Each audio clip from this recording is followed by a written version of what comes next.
तर आजचं जे आपलं 6वं सेशन आहे तर ते स्लीपवर आहे. प्रत्येकाकडे मोबाईल आहे. येस. आपण झूमवर जॉईन झालात तर ते मोबाईल मधूनच जॉईन झालाय, बरोबर? आणि त्या मोबाईलला काय लागत असतं?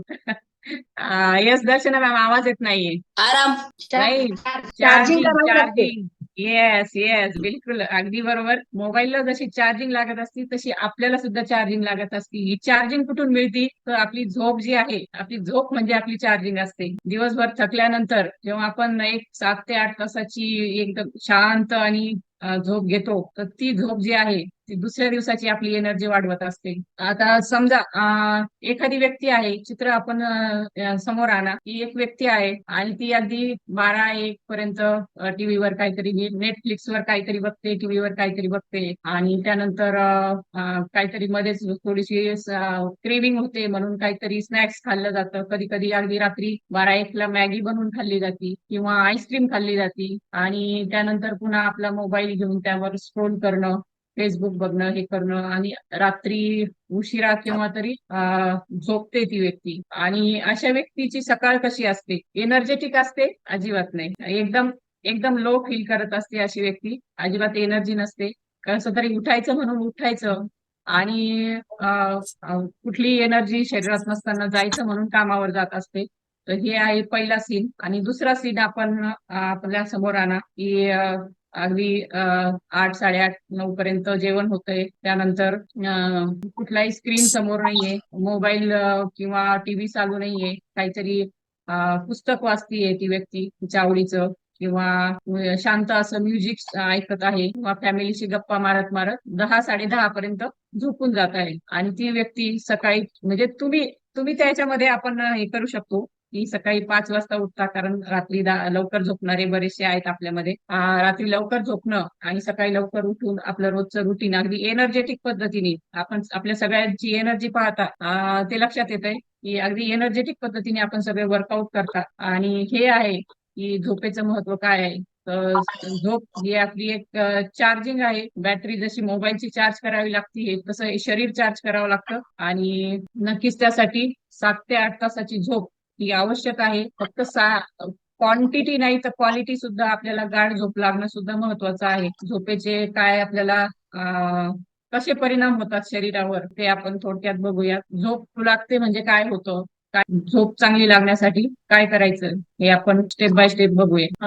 आता असं म्हटलं जातं की इंडियामध्ये खूप सारे लोक स्लीप डिप्राईव्ड आहे, म्हणजे त्यांना पुरेशी झोप ते घेत नाहीये काही कारणाने.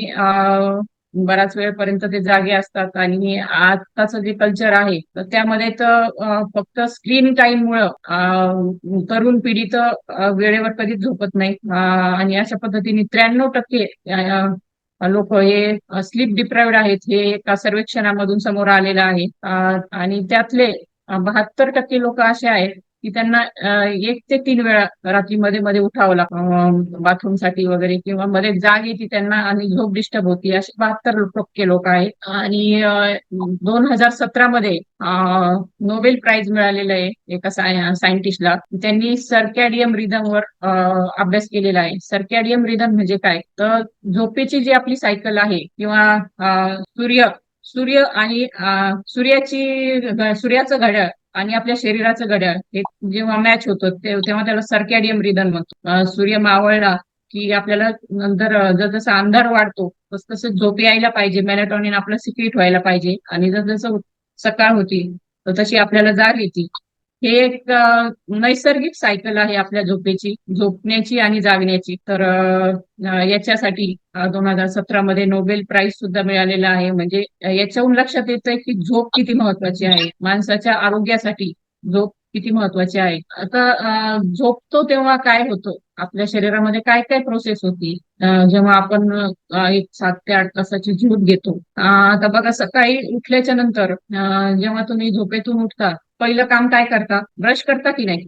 ब्रश करावा लागतो, कारण का, तोंडाचा वास येत असतो, डोळ्याला चिपळे आलेले असतात आणि सकाळी आपलं युरिन जे आहे ती सुद्धा जास्त येलो होती. का होते, तर रात्रभर जे आहे आपल्या शरीरामधले टॉक्झिन्स बाहेर पडत असतात ते, मग त्यातून त्यामुळं आपल्याला हे सकाळी आपल्या तोंडाचा वास येणं किंवा डोळ्याला चिपळं येणं, डार्क येलो युरिन होणं, हे त्यामुळेच होत असतं.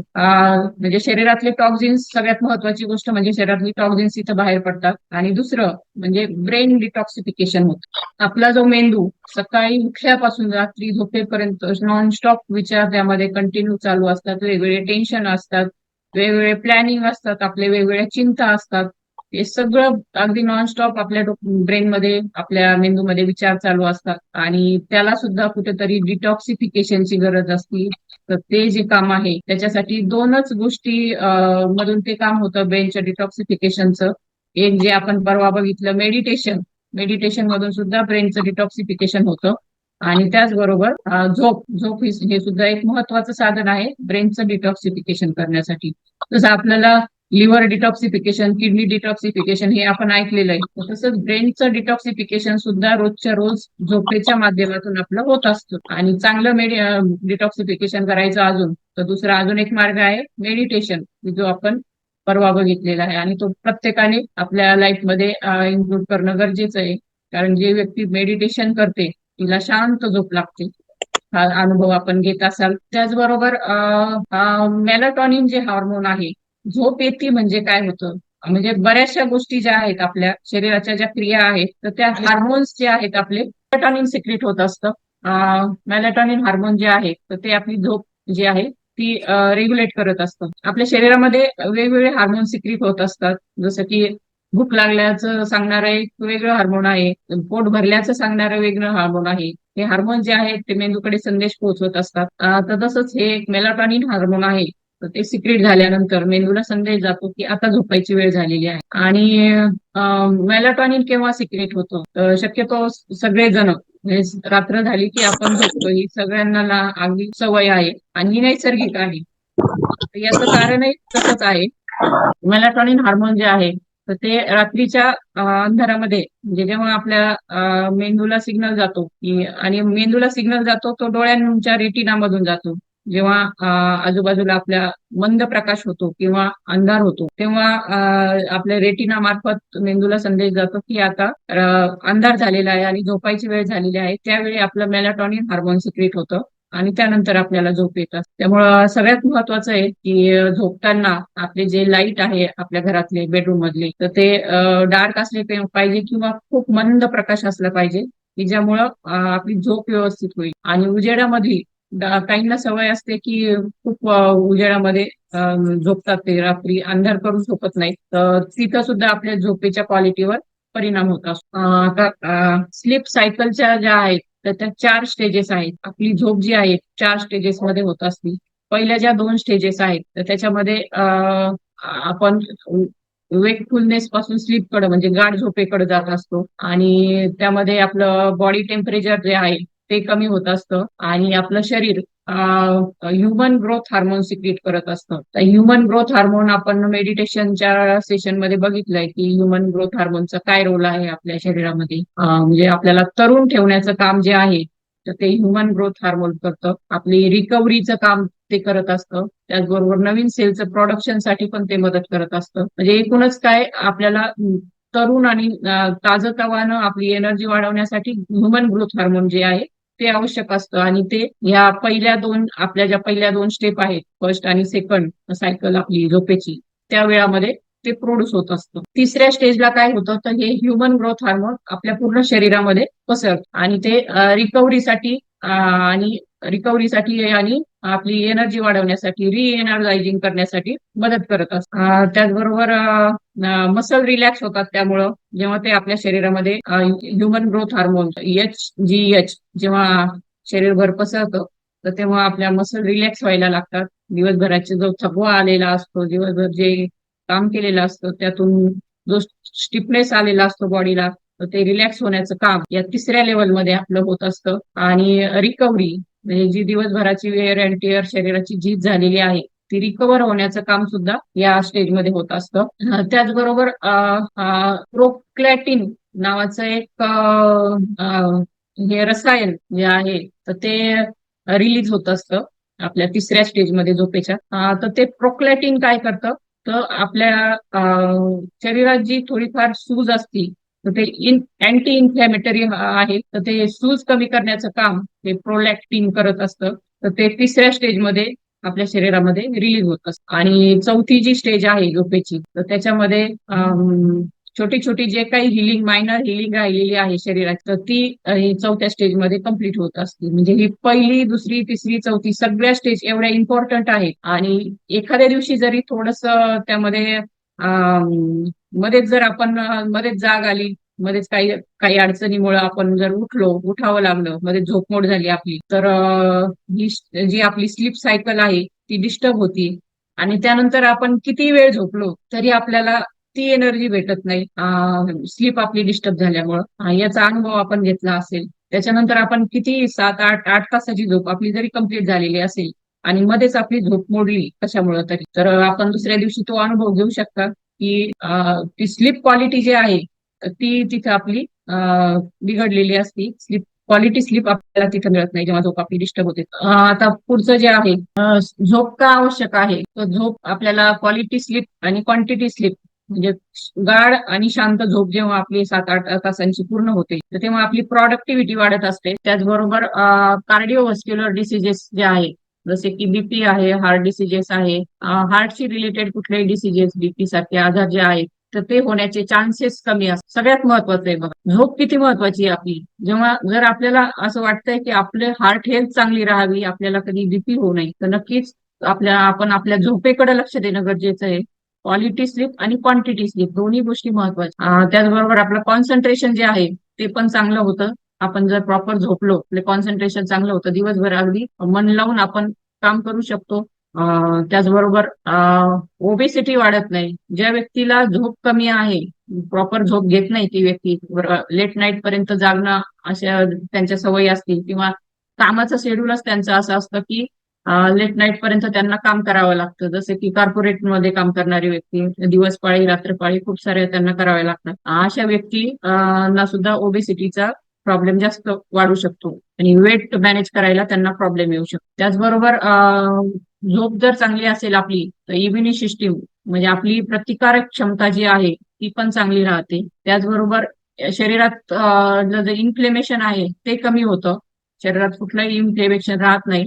कारण आपण बघितलं की झोपेच्या दरम्यानमध्ये तिसऱ्या स्टेजमध्ये आपलं नाही, सॉरी, दुसऱ्या स्टेजमध्ये प्रोलॅक्टिन हार्मोन जे आहे ते रिलीज होत असतं. त्यामुळं शरीरात कुठलंही इन्फ्लेमेशन जे असेल तर ते कमी करण्याचं काम ते प्रोलॅक्टिन करत असतं.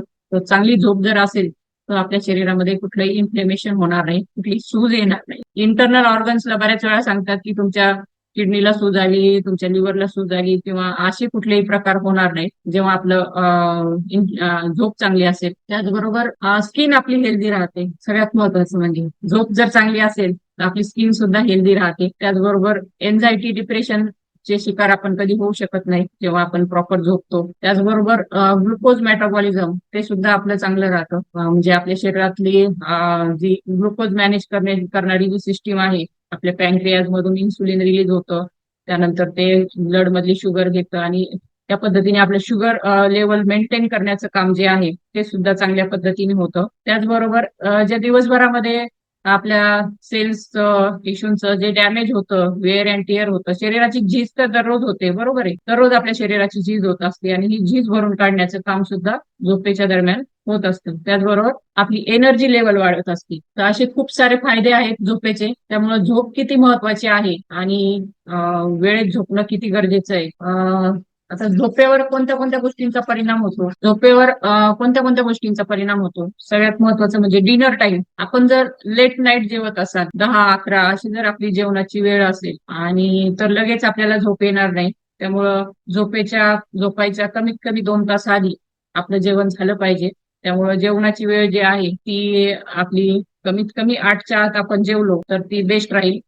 त्यामुळं आपली झोप पण चांगली होते. कारण झोपे जेवण केल्यानंतर आपल्या शरीराचं काय काय काम असतं, तर ते शरीरातलं जे अन्न आहे आपल्या ते डायजेस्ट करण्यासाठी आपली एनर्जी तिथे युज होत असते. आणि जर आपण जेवलो आणि लगेच झोपलो तर ते बॉडी कन्फ्युज होऊन जाते, डायजेशन करायचं की झोप घ्यायची. मग कधी कधी डायजेशनही प्रॉपर होत नाही आणि झोपही प्रॉपर होत नाही. त्यामुळं झोपेच्या 2 तास अगोदर आपलं जेवण हे कम्प्लीट झालं पाहिजे. त्याचबरोबर रात्रीच्या वेळी खूप स्पायसी पदार्थ, तेलकट पदार्थ आणि हेवी पदार्थ हेवी मील नाही घ्यायचे. नॉनव्हेज वगैरे जर खायचं असेल तुम्ही दुपारच्या वेळी खाऊ शकता. हेवी मील जास्त घ्यायचं नाहीये. स्वीट पदार्थ सुद्धा घ्यायचे नाहीये, कारण ते आपल्या फॅट डिपॉझिट साठी फॅट डिपॉझिटचं काम करत असतं. जेव्हा रात्रीच्या वेळी स्वीट वगैरे तेलकट वगैरे स्पायसी जर खाल्लं तर ऍसिडिटी, जळजळ असे प्रकार होतात.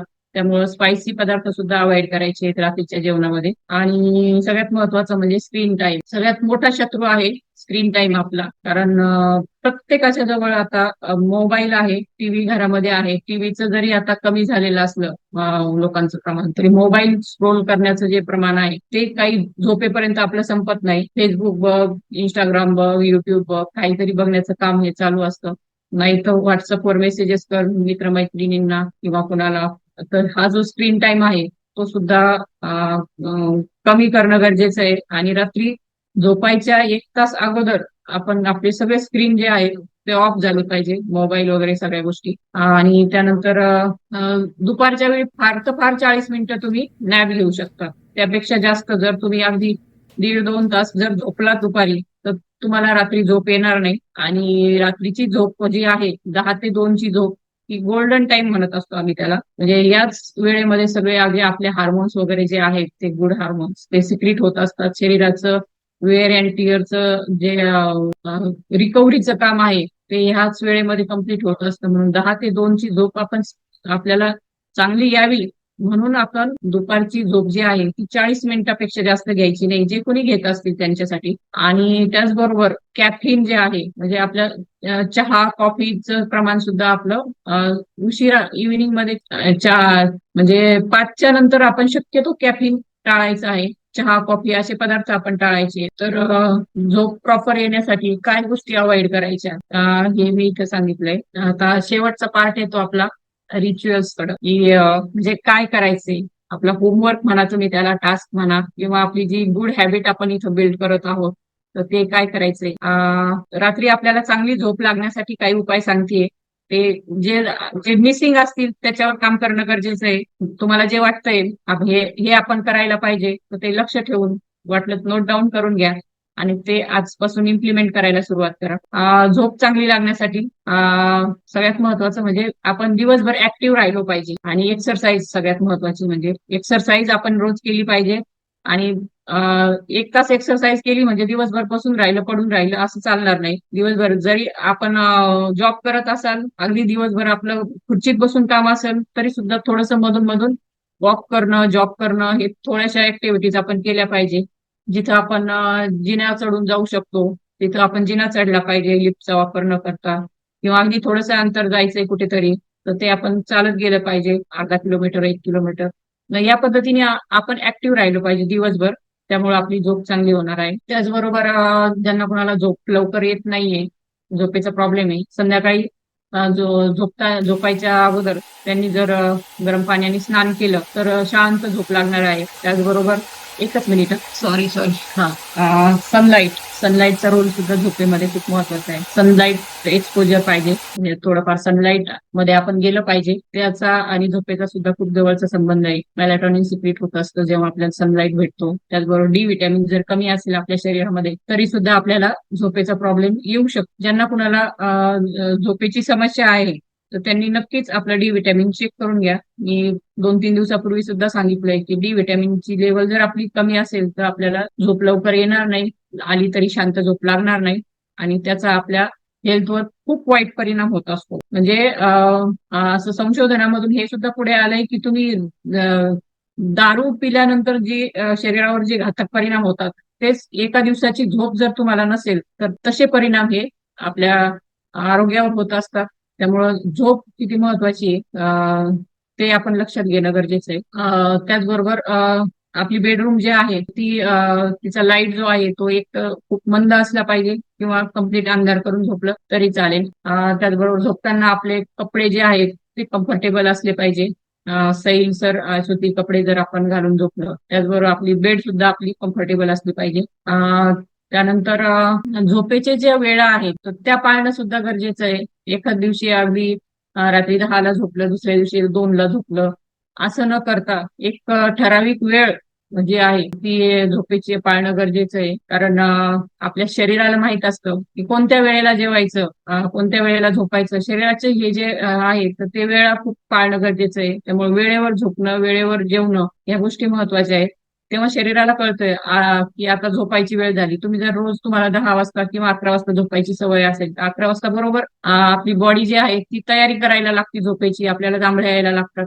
तर शरीर ती तयारी करत असतं. म्हणून झोपेच्या वेळा पाळणं गरजेचं आहे.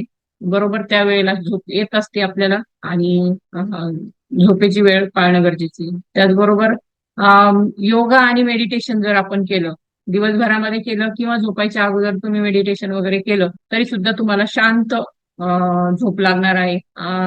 झोपायच्या अगोदर टीव्ही वगैरे काही बघण्यापेक्षा जर तुम्ही तुमच्या आवडीच्या विषयाचं एखादं पुस्तक वाचलं तर पुस्तक वाचल्यानंतर, पुस्तक समोर घेतल्यानंतर बऱ्याच लोकांना झोप येत असते. तर पुस्तक जरी वाचलं आपण तरी झोप आपल्याला छान लागणार आहे. आणि ते पुस्तकातलं जे छान कंटेंट आहे ते आपल्या सबकॉन्शियस माइंड मध्ये जाऊन त्याचा सुद्धा खूप छान इफेक्ट होणार आहे. त्याच्यावर नंतर कधीतरी बोलूया आपण. त्याचबरोबर डीप ब्रिदिंग करायची आहे. झोपायच्या अगोदर 2-3 वेळा दीर्घ श्वास घेतला तर माइंड आपलं शांत होत असतं. कारण मनामध्ये खूप सारा गोंधळ बऱ्याच वेळा चालू असतो. उद्याचं टेन्शन असतं आपल्याला, उद्या हे करायचं ते करायचं, दुसऱ्या दिवसाचं प्लॅनिंग डोक्यामध्ये चालू असतं आणि त्यामुळे पण आपल्याला झोप येत नसती. तर अशा वेळी डीप ब्रिदिंग करायची आहे आणि 3 वेळा डीप ब्रिदिंग करायची.